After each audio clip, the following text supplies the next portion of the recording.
नमस्कार, दैनिक शिव टाइम में आप सबका स्वागत है। मैं रश्मि शर्मा, कैमरामैन शुभम भगत के साथ। आखिर वो दिन आ ही गया जिसकी उम्मीद थी, चाहे हम सियासी दलों की बात करें या आम जनता की बात करें, चाहे गुलाम नबी आज़ाद साहब के समर्थकों की बात करें। यही उम्मीद थी कि आखिर क्या होगा आज़ाद साहब की नई पार्टी का नाम और क्या होगा उनकी, कौन सा होगा उनका झंडा। यानी कि जिस तरह से आप जानते हैं आज प्रेस वार्ता हुई, उस प्रेस वार्ता के माध्यम से डेमोक्रेटिक आज़ाद पार्टी यानी कि नई सोच और आज़ाद विचार, यानी जो आज़ाद साहब का कहना है, और इसी सारे विषय पर बात करने आज हमारे साथ जुड़ चुके हैं सलमान निजामी, नेशनल डिबेटर है। बड़ी बेबाकी से प्रशासन या सत्ता पक्ष की नीतियों को आम जनता तक लाते हैं। आइए जानते हैं, जिस तरह से आज़ाद साहब ने कहा, समुद्र की गहराई से लेकर आसमान की ऊंचाई तक, यानी अगर इतना समुद्र की गहराई तक पेशेंस रखना, सब्र रखना है, और आसमान की ऊंचाई तक हमारे विचार होंगे, हमारी पार्टी की आइडियोलॉजी होगी। सलमान जी, सबसे पहले आपका बहुत बहुत स्वागत है। Thank you. पार्टी का अल्टीमेटली आज नाम भी घोषित हो गया, और जो पार्टी का झंडा था जिसमें 3 रंग बताए गए थे, येलो, व्हाइट एंड ब्लू, और उसमें बड़े विस्तार से गुलाम नबी आज़ाद साहब ने उन तीनों रंग का क्या दर्शाते हैं वो भी बताया। क्या लग रहा है कि आने वाले समय में कितनी बड़ी चुनौतियां हैं कांग्रेस पार्टी के लिए, भारतीय जनता पार्टी के लिए, दूसरी पार्टियों के लिए, जो पार्टी जिस तरह से आज नाम इसकी घोषणा हुई? देखिए, कांग्रेस पार्टी तो रही नहीं। ये आप किस तरह से कह रहे हैं? ये और JNK में तो है नहीं, अब वहाँ रहा क्या? और वो गुलाम नबी आज़ाद साहब की वजह से ही पार्टी थी क्या? बिल्कुल वो थी। अब जो आज वहाँ बचे थे वो भी कल तक यही कह रहे थे कि गुलाम नबी आज़ाद साहब की वजह से हम हैं और कांग्रेस है। अब उनको कोई पोजीशन वगैरह के लिए उनकी मजबूरी रही होगी। हालांकि हमारा मुकाबला जो है सत्ता जो पक्ष पार्टियां हैं उनके साथ है, और जो पिछले 8 सालों में जम्मू कश्मीर की लोगों के साथ हुआ है, उनके चेहरे पे उदासी है, उनको ख़त्म करने का काम हम करेंगे। क्योंकि कांग्रेस पार्टी सीरियस नहीं थी। पिछले 8 सालों में 30 से ज़्यादा स्टेटें आप हार चुके, पंजाब आप हार गए। आज जब आज़ाद साहब ने रिज़ाइन दिया उसके बाद गोवा में आपका सफाया हो गया, जम्मू कश्मीर में आपका सफाया हो गया, अब राजस्थान में आपका सफाया हो गया। तो अब इनका यही होता है कि जो भी इन पे सवाल उठाता है, अपनी स्ट्रेटजी को चेंज करने की बात करता है, उन्होंने कहते हैं बीजेपी एजेंट है ये। आप अपने घर को देखिए ना, हमने तो आपको गुड बाय कह दिया। आप हमारी तस्वीरें पढ़ना आप बंद कर दीजिए, आप अपने घर को बचाइए। जो आपके पास अब बच्चा है वो भी जा रहा है, राजस्थान था, गोवा था, पंजाब तो पहले ही चले गया, यूपी भी चले गया, JNK भी चले गया। तो इनको फोकस अपने घर को बचाने की पे करना चाहिए, ना कि हम पे। हम तो निकल गए। आप लोग तो उसी घर का हिस्सा थे जहाँ से निकल कर आ पाए। नहीं, क्योंकि वो जनता भी और लगातार बाकी सियासी पार्टियां भी यही कह रही हैं कि जब प्रोटोकॉल का एंजॉय किया, जब पोजीशन का एंजॉय किया, कांग्रेस सीरियस, आप लोगों ने क्यों नहीं पार्टी छोड़ी? कांग्रेस सीरियस नहीं है। गुलाम नबी आज़ाद साहब ने मेहनत की, इलेक्शन जितवाए, सरकारें बनवाई, लोगों के काम हुए, और तब उनको चीफ मिनिस्टर बनाया गया। कांग्रेस JNK में 0 थी। आज़ाद साहब ने मेहनत की। यहाँ आज जो बोल रहे हैं आप उनको बोलिए, फिर क्यों रिक्वेस्टें लिखते थे कि आज़ाद साहब की रैली होनी चाहिए हमारे इलाकों में, अगर आज़ाद साहब यहाँ नहीं आएंगे तो हम हार जाएंगे। यही लोग तो बोलते थे। इनकी पुरानी स्पीचें निकालो। अब आज़ाद साहब ने कहा कि कांग्रेस जब सीरियस ही नहीं है, अब राजस्थान में क्या गुलाम नबी आज़ाद साहब ने वो आपका हाल कर दिया? क्या गोवा में गुलाम नबी आज़ाद साहब रिस्पॉन्सिबल हैं? तो कांग्रेस ने ठान ली है कि हमने हारना है। ये सिर्फ नारे दे के, कमेंट करके, गालियां दे के ये खुश करना चाहते हैं। या यूं कहें कि अब लग रहा है कि कांग्रेस उस मुकाम पर नहीं है, या वहां पर उनका ग्राफ नहीं आ सकता, तभी पार्टी को छोड़ने का। मैं तो कहता हूँ जब कांग्रेस पार्टी पावर में थी, जब कांग्रेस पार्टी का अच्छा वकार था, तब ये हमारे नहीं, जनता के सवाल है, तब पार्टियां क्यों नहीं नेता लोग छोड़ते हैं? और जब पार्टी से निकलते पार्टी की गलत नीतियां बताते हैं। कांग्रेस को गुलाम नबी आज़ाद साहब ने बनाया। इंदिरा गांधी जी अगर आज जिंदा होती, राजीव गांधी जी अगर आज जिंदा होते, वो आज इनको सबक सिखाते कि किस गुलाम नबी आज़ाद का आपने ये आज ऐसे आप जनाजे पढ़ रहे हैं गुलाम नबी आज़ाद के, आप ये दुआएं मांग रहे हैं कि वो 5 साल के बाद मर जाएं। जिस गुलाम नबी आज़ाद को इंदिरा गांधी जी ने अपनी कैबिनेट में लाया, राजीव गांधी की वो दोस्त थे, आज तो राहुल गांधी के, तो इनको लोगों को कहना चाहिए आप बोल क्या रहे हैं? आप मेरे बाप के दोस्त कह रहे हैं कि ये मरना चाहिए, और फिर कहते हैं कि हमारे जो लोग हैं, जो हमारे वेलविशर हैं, ये क्यों भड़क गए? आप किसी का जनाजा पढ़ेंगे, मातम मनाएंगे, कहेंगे ये मर जाना चाहिए, तो आप क्या ये कौन सी पॉलिटिक्स कर रहे हैं आप? हम तो कह रहे हैं आप जमीन पे आइए, आप लोगों के सामने सब कुछ है ना, आपका भी बैकग्राउंड है, हमारा भी बैकग्राउंड है। अब जो आज टीवी पे बोल रहे हैं, जो मीडिया में, सोशल मीडिया में कांग्रेस इसी में सीमित रही है, ट्विटर और फेसबुक पे ही सीमित है। और ये लोग तो मैंने खुद 15 सालों में देखे ही नहीं, ये तो आज बढ़ती हुए हैं कांग्रेस में, गुलाम नबी आजाद साहब को और हमें गालियां देने के लिए। हमने हमारे जिस्मों के अगर आप देखेंगे, हमारे जिस्म को छिला गया दिल्ली की सड़कों पे, हम धरनों पे बैठे। 370 के बाद मैंने जंतर मंतर में प्रोटेस्ट किया था। ये जो आज बड़ी बड़ी बातें कर रहे हैं कांग्रेस यहाँ बैठ के, ये कहीं नजर ही नहीं आ रहे थे 2 साल पहले। कहाँ थे ये लोग? ये तो बोलते नहीं थे भाजपा। मेरे पे तो प्राइम मिनिस्टर ऑफ इंडिया ने हमला किया। मैंने तो नेशनल चैनलों पे जम्मू कश्मीर की आवाम की लड़ाई लड़ी। कुछ नेता कांग्रेस के क्या रहे थे कि जब प्रोटोकॉल एंजॉय किया, जब पोजीशन एंजॉय की, अब नहीं थी पोजीशन तब हम तो कह रहे हैं कि हम तो दुआ मांगेंगे कि आप भी सरकार बनाइए, आप भी एंजॉय करिए, आप में दम है, ताकत है, आप भी लड़िए। आप हमारे पीछे क्यों हाथ धोके पड़े? कि प्रधानमंत्री जी देखिए नहीं, देखिए आजाद, देखिए मेडल उसी ऑफिसर को पहनाया जाएगा ना जिसने काम किया होगा। आजाद साहब ने जम्मू कश्मीर में मेहनत की, कांग्रेस को जिताया यहाँ, तब वो सीएम बने। कि ऐसे ही बिना 40 साल राजस्थान पे सब इनको सवाल पूछिए ना। आज अशोक गहलोत जो हैं, जिनको आप प्रेसिडेंट बना रहे हैं, आज उनको कह रहे हैं गद्दार हैं।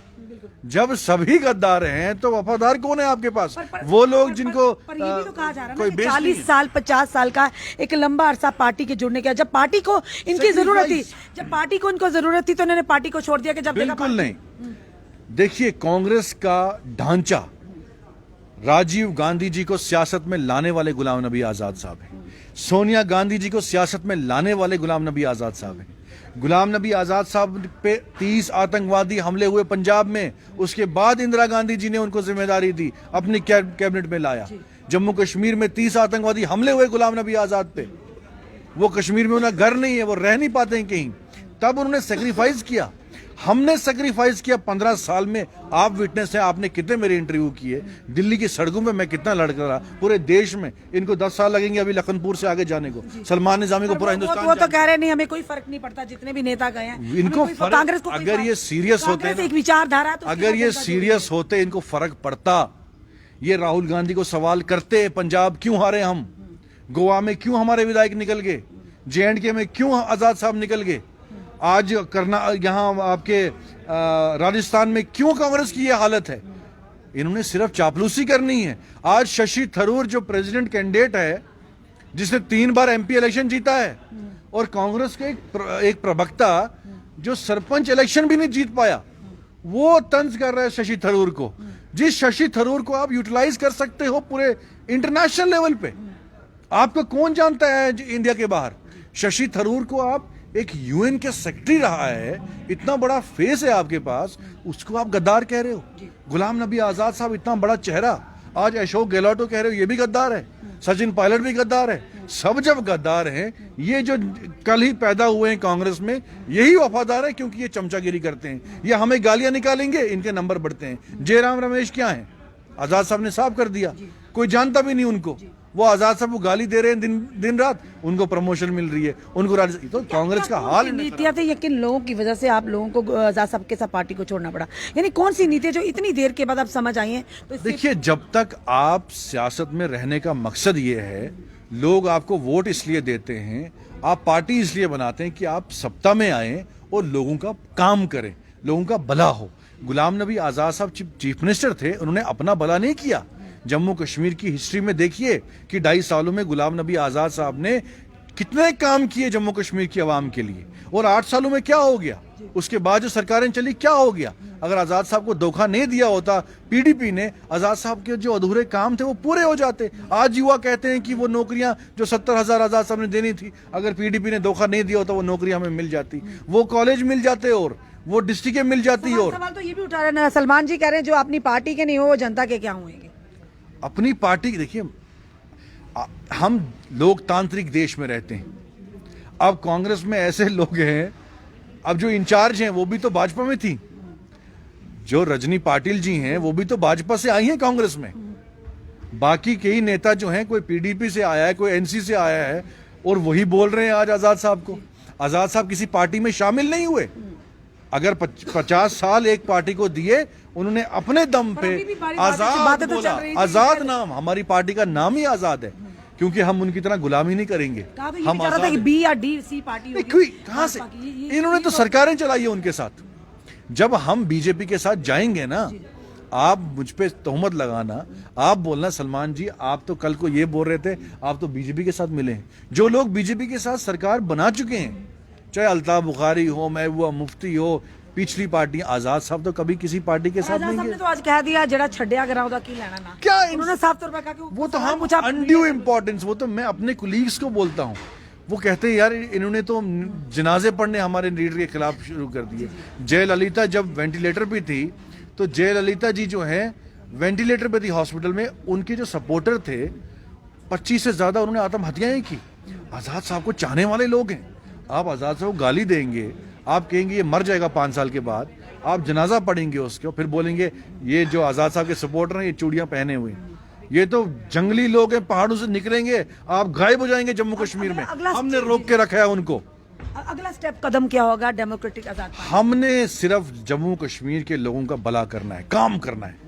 370 पे लोगों पे जो है ये झूठ बोला गया। हर कोई सलमान जी आपने- ऐसा ही कहता है। हाँ, देखिए। हर कोई जो सत्ता में हो चाहे विपक्ष में हो, यही कहते हैं हमें मौका दो, हमें जी। आप अपने दिल पे हाथ रखिए। मैं आपको काफी सालों से जानता हूँ। जम्मू में एक मुझे आप महिला पत्रकार रखती हैं जो इतनी एक्टिव हैं, आप दिल पे हाथ रख के बोलिए कि गुलाम नबी आजाद साहब ने जम्मू कश्मीर के लोगों के साथ वफा नहीं की, उन्होंने काम नहीं किया 2.5 सालों में।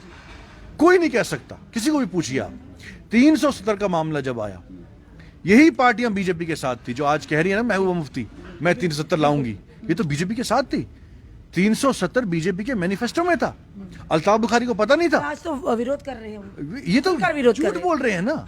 आप मुझे बताइए, आजाद साहब ने बोला मेजॉरिटी में तो नहीं है हम पार्लियामेंट में, मैं कैसे लाऊं, मैं इतना लड़ा, वहां मेरी किसी ने सुनी नहीं।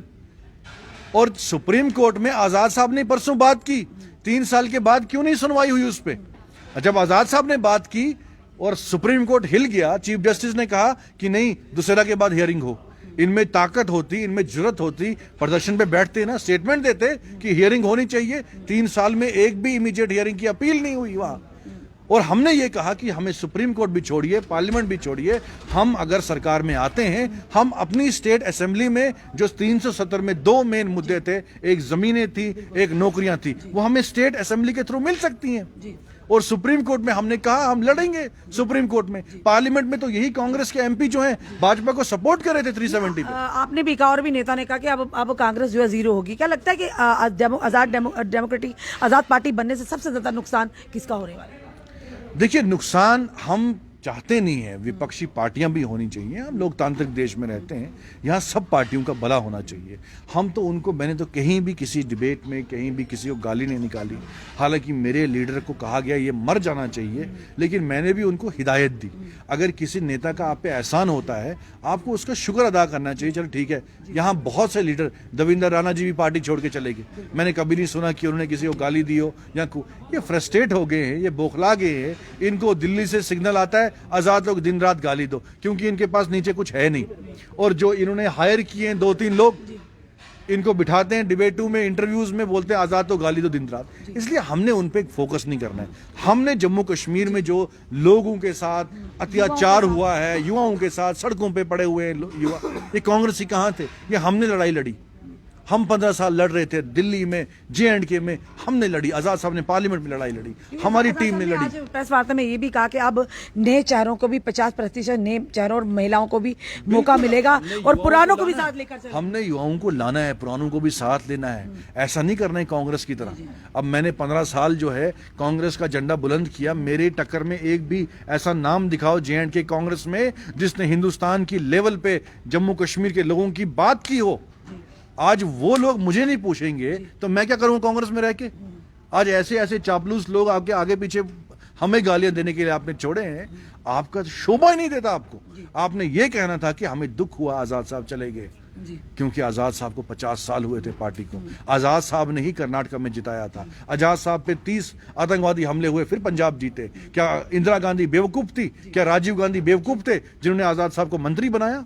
क्या लगता है सलमान जी, क्या आने वाले समय में जिस तरह से जनता ने विश्वास जताया था आज़ाद साहब पर जब वो कांग्रेस में थे, आप लोग कांग्रेस में थे, अब डेमोक्रेटिक आज़ाद पार्टी का नाम जो घोषणा हुई है, जो उन्होंने अपना झंडा बताया, क्या जनता विश्वास जता पाएगी? देखिए, हमने जो एक ट्रायल किया था दिल्ली में, उस वक्त मैं भी था जब रिजाइन हुआ, उस वक्त आज़ाद साहब ने बोला मैं एक राउंड मानना चाहता हूँ JNK का, पार्टी लॉन्च करने से पहले एक राउंड मानना चाहता हूँ। आपने देखा ना हमारे पास कोई झंडा था ना नाम था, सिर्फ आज़ाद साहब का अपनी जात के नाम पे लोग उनको सुनने के लिए आए। बारिश में जम्मू में सैनिक फार्म्स में आपने देखा हजारों की तादाद में लोग थे।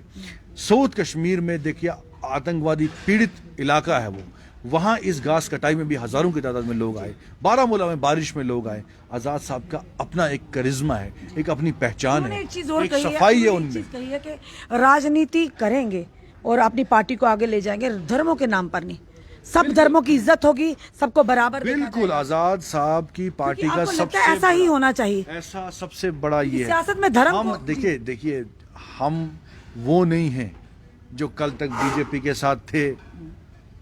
पता है आपको बीजेपी का बैकग्राउंड क्या था, लेकिन यही महबूब मुफ्ती जो है, हमने उस वक्त कहा भी, मैं अप्रिशिएट करता हूं उमर अब्दुल्ला जी को। उमर अब्दुल्ला साहब ने कहा हम अनकंडीशनल सपोर्ट देंगे आपको, मत जाइए बीजेपी के साथ। आज़ाद साहब ने कहा अनकंडीशनल सपोर्ट देंगे। महबूबा मुफ्ती जो है, मैं शहादत हूं उस वक्त जब फोन किया गया महबूबा मुफ्ती को कि मत जाइए बीजेपी के साथ। एनसी ने भी ऑफर किया, हमने भी ऑफर किया, लेकिन वो फिर भी उसके बावजूद बीजेपी के साथ गई। आज किस मुंह से बोलेंगी कि मैं बीजेपी के खिलाफ? यानी कांग्रेस कहती है कि भाजपा का सुपड़ा साहब, आप कह रहे हैं कांग्रेस का सुपड़ा साहब। आप बार बार कांग्रेस कांग्रेस कांग्रेस जब है ही नहीं, यानी आपने तय कर, मैदान में है वो ही तो नहीं। कहते हैं हम हैं भाई, आप कहते कहाँ हैं है? नहीं मैं कहता हूँ वो JNK कहते हैं हम हैं, हम पूरी उसके साथ फुल फ्लैश आएंगे। जो थे वो सब निकल गए। अब राजस्थान पे देखिए ना, पंजाब में 0 हो गए, JNK में कुछ रहा नहीं, ये किसी गोवा में कुछ रहा इसी वजह से हुआ कि नहीं। मुझे बताइए गोवा में कितने MLA निकल गए? सारे MLA भाग गए, कोई रहा गोवा में? तो क्या है, वहां कुछ हो गया ना। अब आपका पंजाब तो 0 थे आप, अब JNK में कोई MLA जो जीता था लास्ट टाइम, उसमें से कोई रहा नहीं। दूसरों को सुपड़ा साफ करने वाला खुद सुपड़ा साफ हो गया क्या उनका इलेक्शन से पहले ही? कांग्रेस का सिस्टम गलत है। हमें बहुत प्रेम और मोहब्बत थी इस पार्टी से। मैं आपको जाती बात बोलूं, आज़ाद साहब ने अपने हाथों से इस पार्टी को बनाया, इंदिरा गांधी जी के साथ मिलके, राजीव गांधी जी के साथ मिलके। दुख तो हुआ, हमारी आंखों में भी आंसू आ गए जब हमने पार्टी छोड़ी। हमने भी तो संघर्ष किया ना।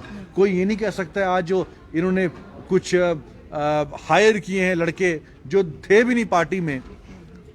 आप आम लोगों से पूछिए कि सलमान निजामी ने कितना संघर्ष किया पार्टी के लिए नेशनल लेवल पे। मेरे पे तो प्रधानमंत्री ने हमला किया, पूरी बीजेपी RSS एक तरफ थी, मैं अकेला लड़ रहा था वहां, मेरे पास कोई सिक्योरिटी नहीं थी।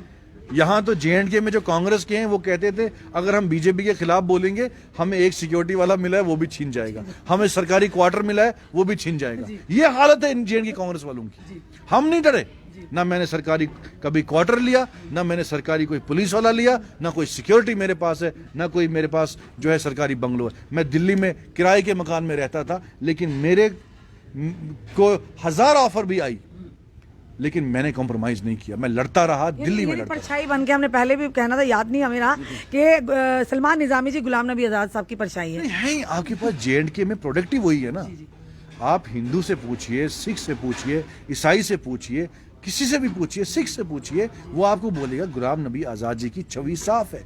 उन्होंने काम किए हैं ऐसे, उन्होंने काम किए, उन्होंने कभी किसी जात को नहीं देखा, धर्म को नहीं देखा, चेहरे को नहीं देखा, कोई काला है, कोई गोरा है, कोई क्रिश्चियन है, कोई ईसाई हो या हिंदू है, उन्होंने सबके काम किए। वही काम उन्होंने जम्मू में किए, वही काम कश्मीर में चलिए किए। उम्मीद करते हैं सलमान जी कि आने वाले समय में जो जनता के मुद्दे हैं, क्योंकि हमें काफ़ी सारे मैसेजेस भी आए, फायर एंड इमरजेंसी सर्विस का एक मदर ऑफ ऑल स्कैम्स कहते हैं, वो एस्पिरेंट पिछले 8 साल से गुहार लगा रहे हैं CBI की मांगो।